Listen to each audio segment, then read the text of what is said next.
성령께서 임하셔서 주의 말씀을 통해서 우리가 주의 하나님의 음성을 직접 듣는 시간 되게 해주시고, 이 말씀의 내용대로 하나님께서 우리에게 넘치는 은혜 주시는 시간 되기를 바랍니다. 연말이 다가오면서 제 마음을 사로잡는 말씀이 하나 있었는데 바로 오늘 본문입니다. 아마 제 나이가 들어가고 또 몸이 약해서 힘들어하고 하니까 하나님께서 저를 위로하시기 위해서 주신 말씀이 아닐까 하고 한두 달 동안 저 자신이 마음에 두고 묵상을 해왔습니다. 시편 55편 22절 핵심은 이것이죠. 내 짐을 여호와께 맡겨라. 왜 네가 혼자 지고 야단이냐?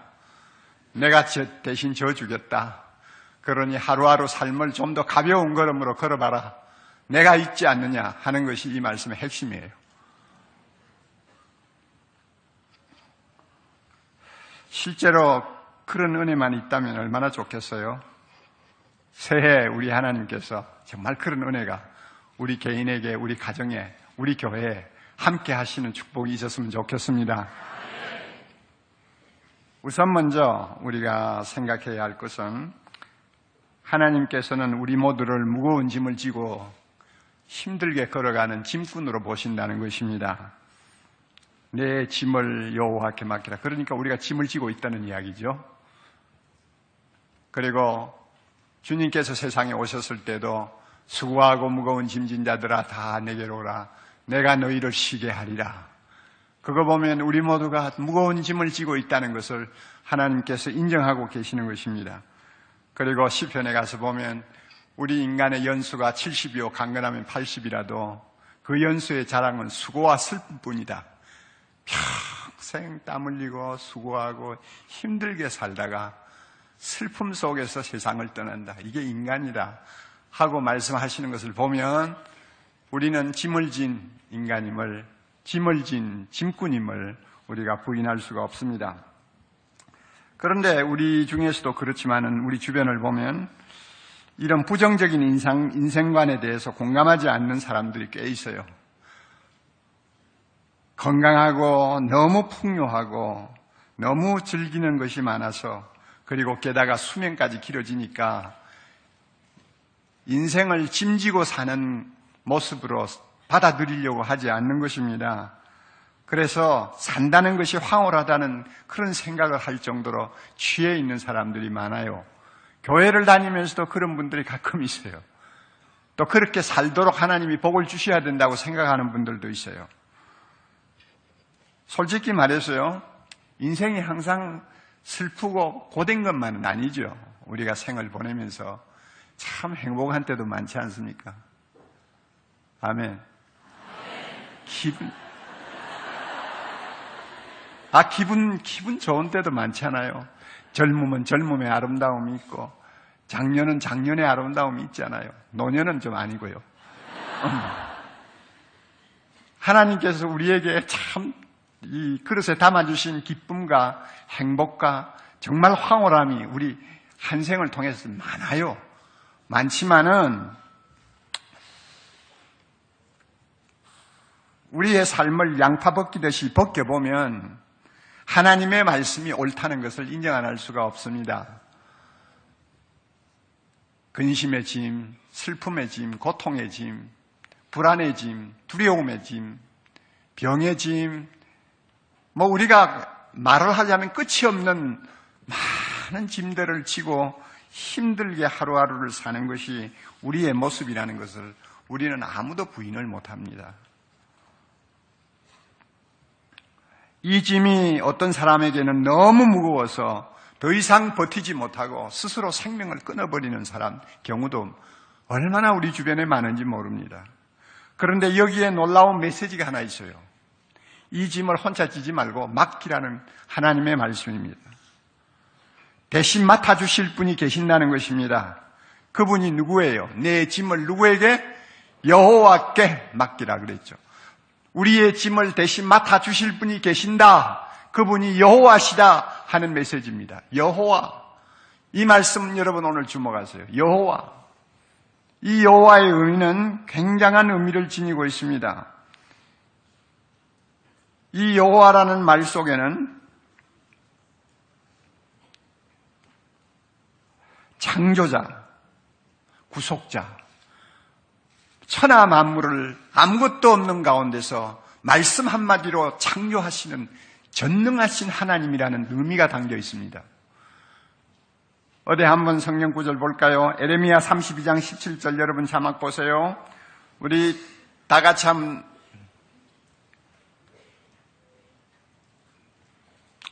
슬프도 소이다는 빼고요. 그 다음부터 주 여호와여부터.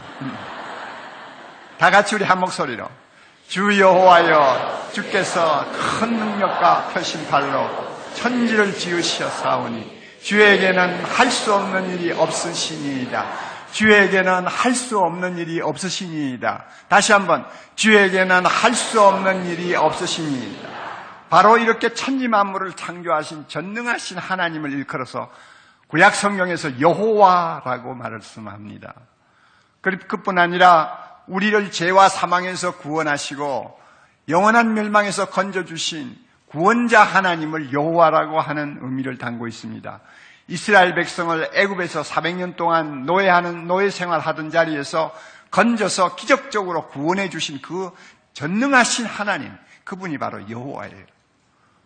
그리고 이 여호와의 안에는 또 에베소 2장 5절 6절 우리 한번 보고 갑시다. 에베소 2장 5절 6절 보면 하나님께서 우리를 죄와 사망에서 어떻게 구원해 주셨는가? 잘 보세요. 허물로 죽은 우리를 누구와 함께? 그리스도와 함께 살리셨고, 그 다음에 갈로 안에 그는 빼고 또 함께 뭐요? 일으키사 그리스도 안에서 함께 또 어떻게? 하늘에 앉으셨다.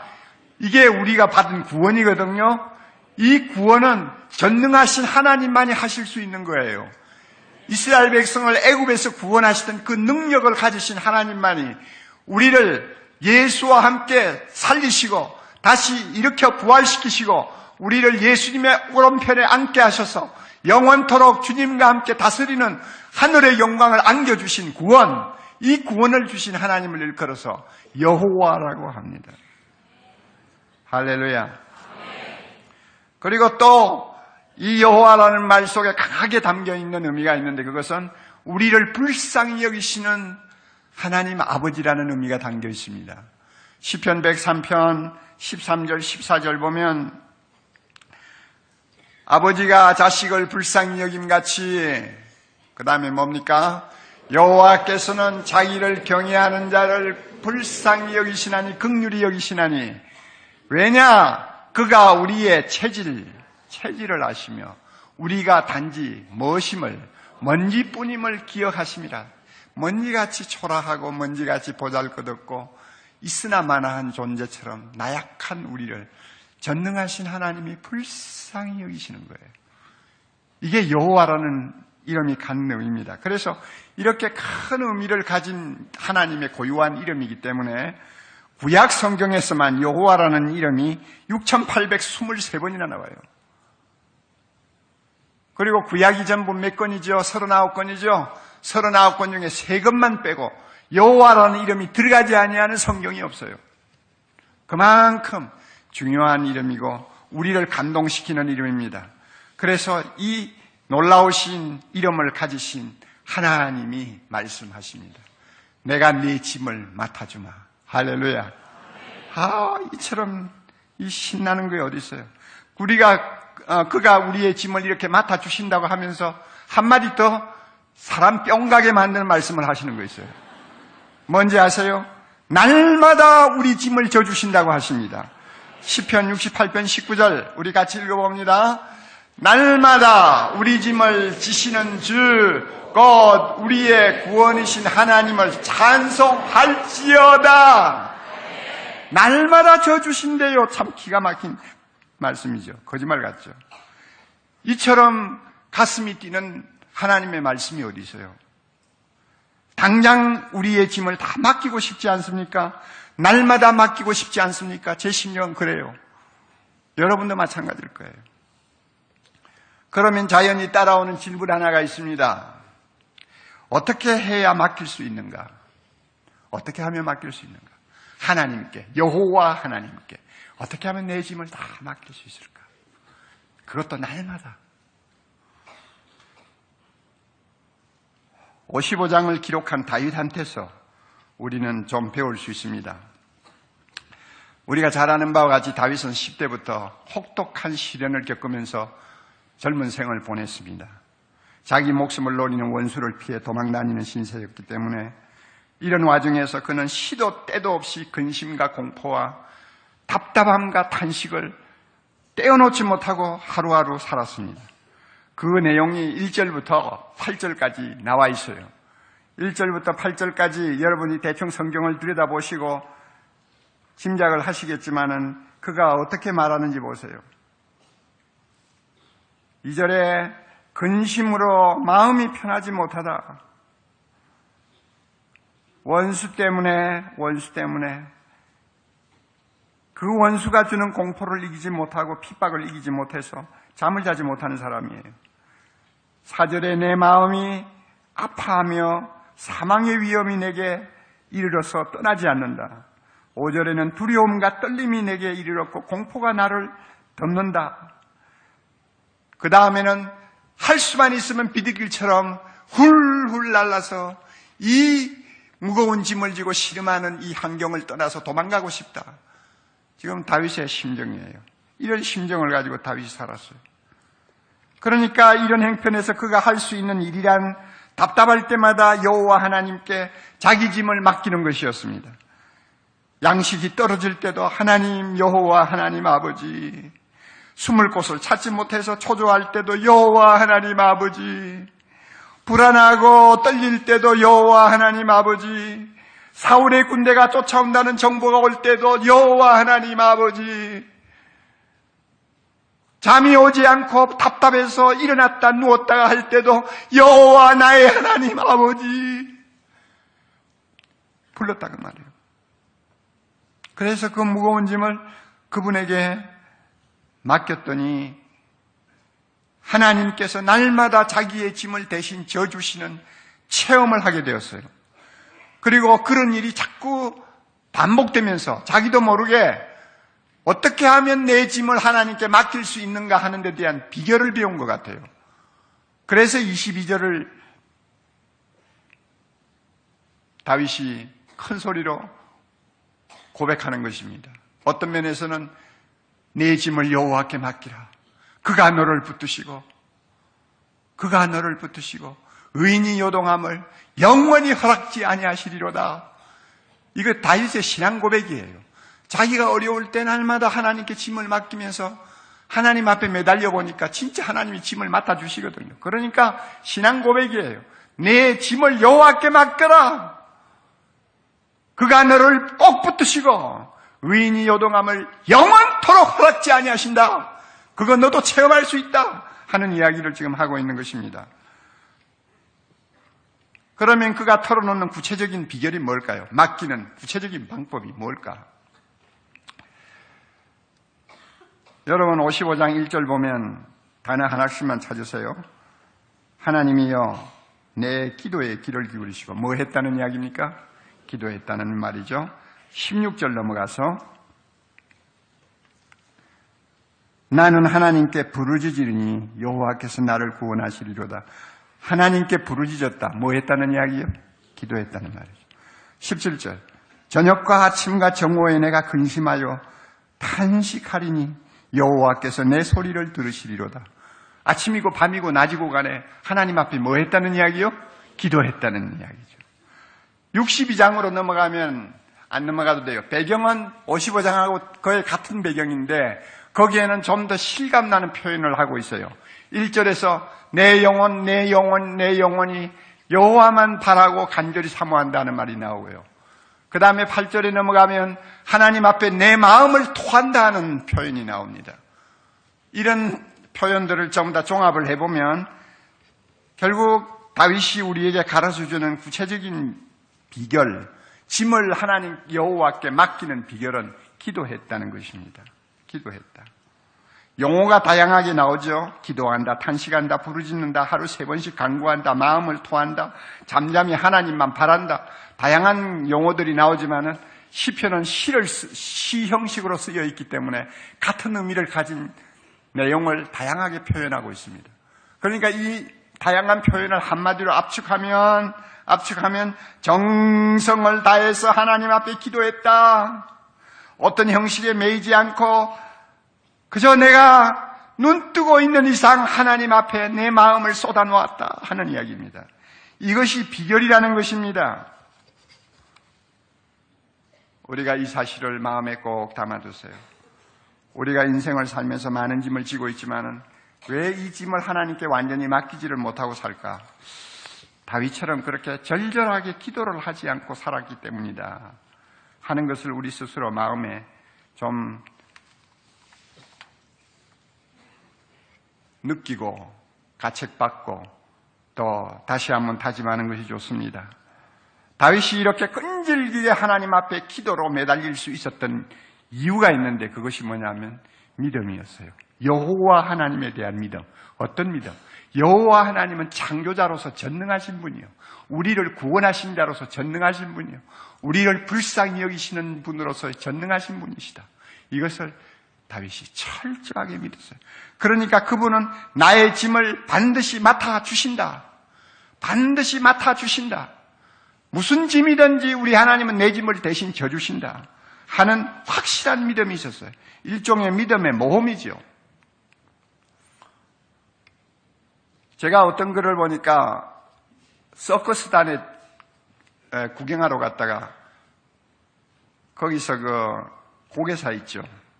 공중 그네 타기를 하는 고개사한테 반해가지고 그 고개사하고 며칠간 같이 있으면서 이런 이야기 저런 이야기를 들은 것을 적어놓은 것을 한번 봤습니다. 근데 그 고개사가 하루는 이런 말을 했어요. 사람들은 내가 허공에 뛰어올라 거꾸로 공중 제비를 하는 것을 보면서 다들 나를 영웅으로 생각합니다. 그렇잖아요. 우리 보면 그렇잖아요.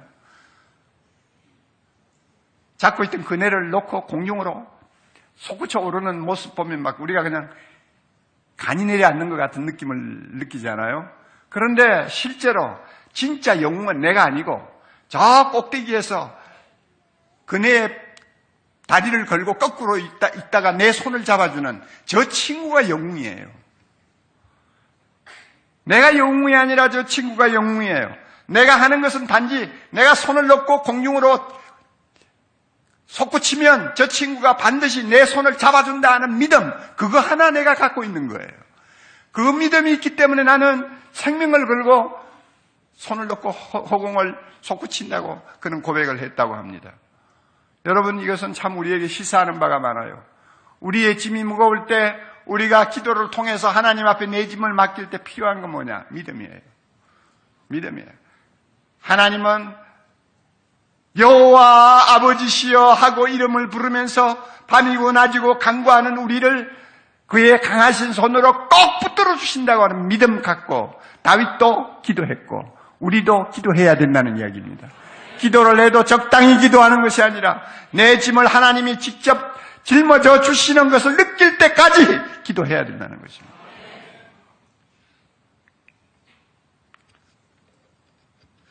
다윗은 기도할 때마다 이런 믿음의 모험을 했습니다.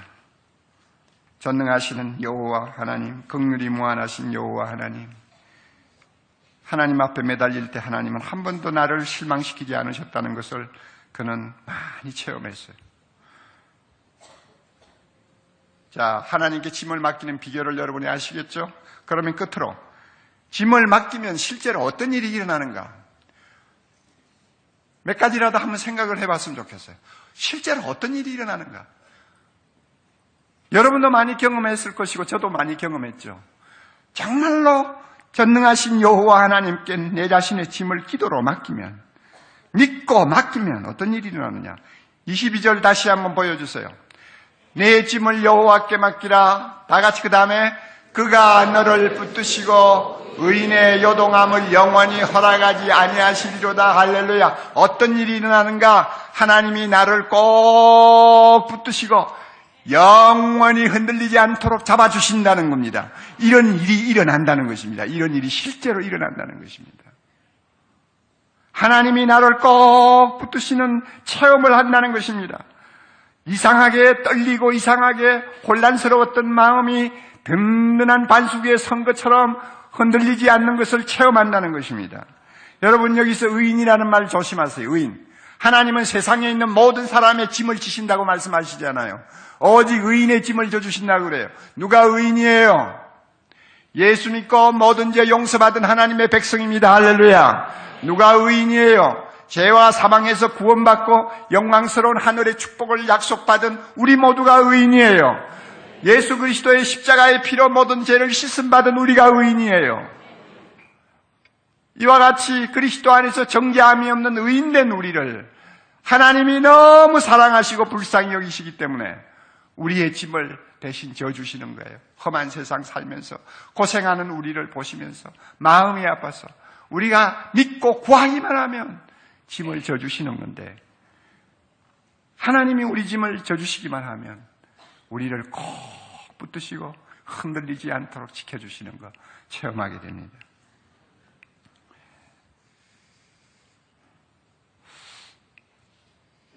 그래도 약간 막연하지 않아요? 하나님이 진짜 우리를 붙드신다, 흔들리지 않게 하신다. 그게 어떤 것인가? 약간 막연하죠. 제가 알고 있는 몇 가지 예를 들게요. 실제로 짐을 내려주시는 기적 같은 일이 일어납니다. 내 짐이 병입니까? 내 짐이 무거운 근심입니까? 내 짐이 실직입니까? 내 짐이 뭐 여러 가지 어떻게 뭡니까? 갑자기 일어난 가정의 우환입니까? 하여튼 그 짐이 어떤 것이든 간에 하나님께 전적으로 의지하고 믿고 여호와 하나님께 내 짐을 기도로서 맡겼더니 실제로 짐을 싹 벗겨주시는 일이 일어난다 그 말이에요. 우리 교회 저와 함께 사역했던 부목사 이야기입니다. 몸에 있는 좋지 않는 좀 상처를 수술했다가 균이 들어가가지고 폐혈증에 걸렸어요. 폐혈증에 걸리면 거의 90%는 갑니다. 30대 중반의 젊은 나이에 폐혈증에 걸려가지고 병상에 가보니까 완전히 송양처럼 사람이 검해지면서 소망이 없어요. 의사들은 장례 준비를 해야 되겠다고 하는 말까지 했어요. 그 젊은 나이에 이거 기가 막히지 않아요? 온 교회가 기도했죠. 저도 병실 맡겨서 기도했죠. 그런데 진짜 기도한 사람이 있어요. 생명 걸고 기도한 사람. 아마 그 목사님한테 제자훈련 받은 집사님인 것 같아요. 병실에 와가지고 목사님을 보니까 기가 막히거든. 죽어가거든. 완전히 그냥 소망이 없어 보이거든. 그러니까 그의 가슴에 손을 얹고 하나님 아버지, 이 젊은 종을 부르시면 어떻게 합니까? 대신 이 여종을 불러주시옵소서. 제가 가겠습니다. 하나님 저를 부르시고 이 목사님 살려주세요. 여러분 이런 기도 한 번 할 수 있어요? 자기도 사팍 기도하는 사람인데 그런 기도를 어떻게 해요? 누워있는 목사님이 가물가물하면서 그 집사님의 기도를 들으면서 기적이 그 몸에서 일어났어요. 이틀도 안 돼서 일어났다니까요. 놀라운 일이죠. 그렇게 치유받고 지난 15년 동안 얼마나 사역을 잘하고 있는지 몰라요. 내가 그분을 위해서 이름은 들지 않아요. 그러나 거짓말은 아니에요. 젊은 나이에 헛죽음을 목전에 두고 그가 느끼는 짐이 얼마나 대단했겠어요. 그런데 전능하신 여호와 하나님께 맡기고 교회가 기도하고 그 여종이 손을 얹고 눈물로 기도하니까 하나님이 그 기도 들으시고 그 짐을 당장 내려주신다면, 당장 안 내려주시면 죽으니까. 이런 일도 있어요. 믿으시기 바랍니다. 이런 기적도 있어요. 우리의 짐이 아무리 무거워도 하나님이 기뻐하시면 언제든지 내려주실 수 있다는 것을 믿으시기 바랍니다. 또 어떤 일이 일어날 수 있느냐 하면요, 마음에 놀라운 평안이 찾아올 때가 있습니다. 주님께서 약속하시지 않았습니까? 수고하고 무거운 짐진 자들아 다 내게로 오라. 그 다음에 다 같이 내가 너희를 쉬게 하리라. 마음에 평안 주신다고 하셨어요. 문제는 아직도 남아있어요. 짐도 내 어깨에 있어요. 상황은 안 변했어요. 그런데 놀라운 평안이 내 마음을 지키는 것을 봅니다. 정말 지각에 뛰어난 하나님의 평강이 내 마음을 지키는 것을 체험하게 됩니다. 우리는 간사해가지고 짐을 당장 벗겨주는 것만 좋아하지, 하나님이 꼭 필요해서 짐은 그대로 두시고 그 짐을 짐이라고 느끼지 않을 정도로 마음에 평안 주시는 것은 그저 좀 싸구려로 생각합니다. 경우에 따라서는 하나님이 이런 평안을 우리에게 주세요. 그 다음에 또 놀라운 새 힘을 주실 때가 있어요. 막 힘이 넘치도록 그런 일이 있어요. 이런 예를 제가 들려면은 여러 사람을 들 수가 있어요. 이상해요. 어디서 저런 힘이 생길까? 상황을 보면, 그 사람의 행편을 보면 날마다 그저 힘이 없어가지고 들어누워 있을 것 같은데 어디서 저렇게 만년 소녀와 같이 밝고 명랑하게 살 수 있는 힘이 나올까? 우리 교회 안에 만년 소녀와 같은 권사들, 집사들 많아요. 그런데 그 사람들 잘 사는 거 아니에요. 내가 볼 때 내가 그런 처지에 있다면 정말 힘들겠다, 어떻게 하루하루를 버티지 하고 생각이 들 정도인데 만나면 전화하면 항상 웃고 깔깔거리고 목사님, 이상하다. 근데 그 이상한 게 아니에요. 누가 힘을 주시는 겁니까? 여호와를 앙망하는 자는 새 힘을 주시리니 독수리의 날개침같이 올라갈 것이요. 하나님이 주시는 힘이 있는 거예요. 제가 느끼든 안 느끼든 그 힘 가지고 저렇게 사는 거예요. 그런 은혜도 있어요. 그거 짐 벗겨주는 거나 뭐가 다릅니까? 어떤 때는 큰 깨달음을 얻게 하시는 때도 있습니다. 큰 깨달음. 무거운 짐을 지고 힘들게 하루하루를 사는 중에 어느 순간 하나님께서 큰 깨달음을 주세요. 이사야 50장 4절에 보면 아침마다 우리를 깨우치신다 하는 말씀이 나와요. 아침마다 우리의 길을 열어서 깨우쳐 주시고 학자들 같이 알아듣게 하신다 하는 말씀이 나옵니다. 이상한 일이 있어요. 갑자기 깨달아지는 거예요. 신문에 이미 내용이 공개가 됐기 때문에 제가 이름을 들어서 이야기하죠. 제가 참 좋아하는 시인이 하나 있어요. 수녀인 이혜인 씨가 쓴 시를 참 제가 좋아합니다. 영감이 넘쳐요. 그 시를 읽을 때마다 참 뭔가 와서 닿아요. 그런데 그분이 지난 1년 동안 암 투병을 했어요. 지금도 투병하고 있는데 얼마나 힘들어요. 암에 걸려서 투병하는 사람은 그 사람만이 사정을 알아요. 그만큼 지독한 거예요. 이 수녀도 하루하루 정말 무거운 병고의 짐을 지고 씨름을 하는데 어느 날 그가 묵상을 하다가 그랬는지 아니면은 성경을 읽다가 그랬는지 기도하다가 그랬는지 큰 깨달음이 임했어요. 무슨 깨달음이냐? 그가 써놓은 글을 그대로 읽죠. 오늘 이 시간은 내 남은 생의 첫날이며 어제 죽어간 어떤 사람이 그렇게 살고 싶어 하던 내일이라는 것을 갑자기 깨닫게 되자 정신이 번쩍 들었다 그랬어요. 여러분 무슨 뜻인지 이해가 빨리 와요? 오늘 하루, 이 하루가 지금까지는 그냥 병하고 씨름하면서 그냥 힘들게 죽지 못해서 사는 하루라고 생각하고 버티고 나왔는데 갑자기 하나님이 깨닫게 하셨어요. 오늘 하루 너 짧은 것 같으냐? 이것은 네가 시작하는 내 남은 생의 첫날이야. 그리고 어제 죽은 어떤 사람이 그렇게 살고 싶어 하던 내일이야. 그 내일이 너가 지금 눈을 뜨고 살고 있는 오늘이야. 이 오늘이 얼마나 중요하냐? 이 오늘 하루가 바로 너의 전 생애와 마찬가지야. 얼마나 네가 어떻게 소중하게 믿음으로 하루를 사느냐에 따라서 이 하루는 엄청난 가치를 지니는 것이다. 그러므로 하루라고 해서 무심하게 넘기지 말고 하나님께 감사하고 선한 일에 마음을 두고 하나님께 기도하고 하나님께 모든 영광을 돌리기를 소원하는 마음으로 하루하루를 살아라. 이거예요. 이와 같은 깨달음을 갑자기 받은 거예요. 제가 그 기사를 읽고 참 놀라운 일이다. 맞았어. 병들어 신음하는 오늘 나의 하루가 초라하게 보이지만 내 남은 생의 첫날이지. 맞았어. 그리고 어제 죽은 어떤 사람이 그렇게 살고 싶어 하던 내일이 바로 내가 살고 있는 오늘이지. 얼마나 중요한 날이냐. 하나님께 감사해야지. 힘들어도 하나님께 감사하며 살아야지. 이런 마음이 생기는 거예요. 이게 깨달음이거든요.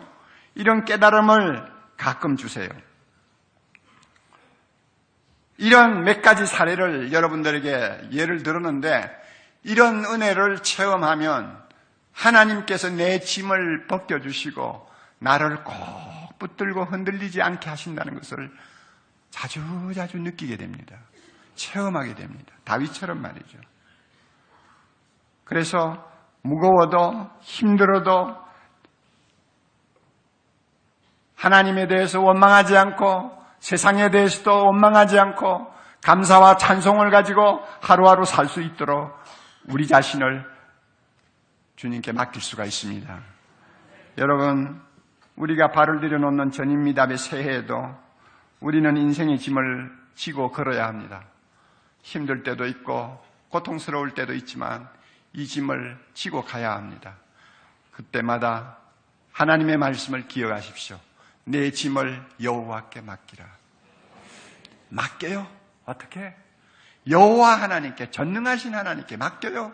어떻게? 다윗처럼 전심을 다해서 기도하면서 맡겨요.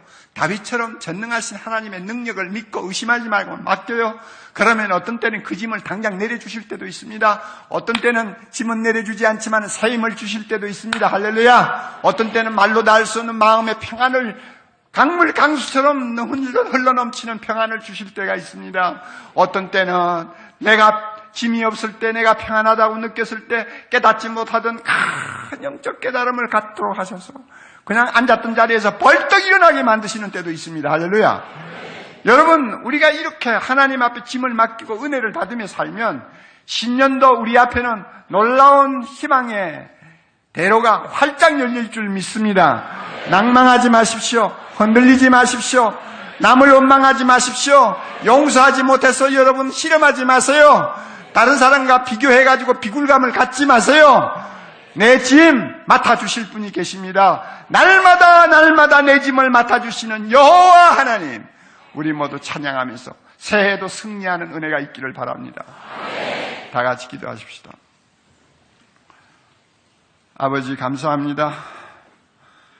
하나님 정말 감사합니다.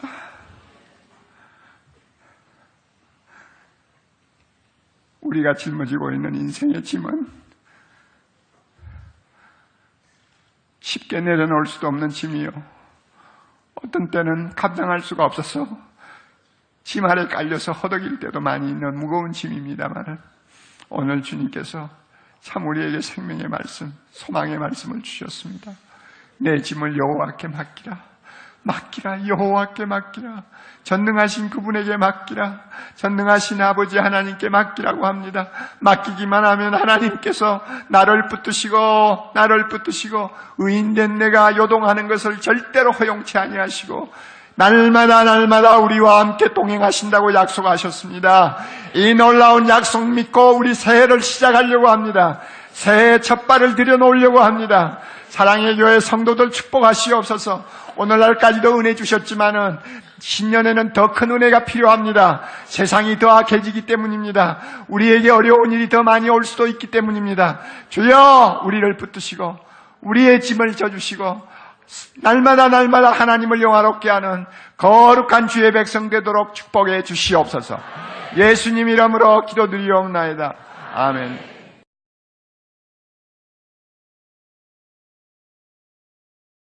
성령께서 임하셔서 주의 말씀을 통해서 우리가 주의 하나님의 음성을 직접 듣는 시간 되게 해주시고, 이 말씀의 내용대로 하나님께서 우리에게 넘치는 은혜 주시는 시간 되기를 바랍니다. 연말이 다가오면서 제 마음을 사로잡는 말씀이 하나 있었는데 바로 오늘 본문입니다. 아마 제 나이가 들어가고